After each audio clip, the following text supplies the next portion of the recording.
तो इस मुल्क में जंगल का कानून ही तो चल रहा है।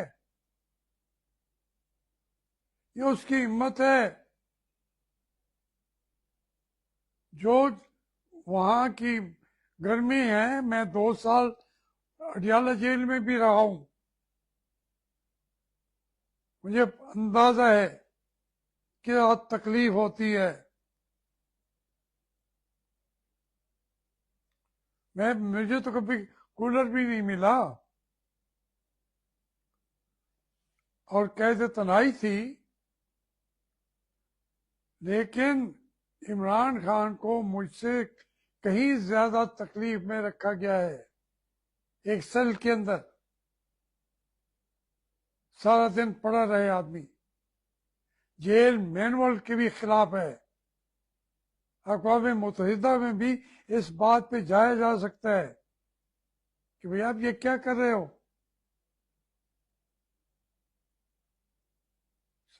ये नहीं कि वो पॉलिटिकल लीडर है, ना भी हो, इंसानी हकूक के साथ भी इस तरीके से जेलों में नहीं रखा जा सकता।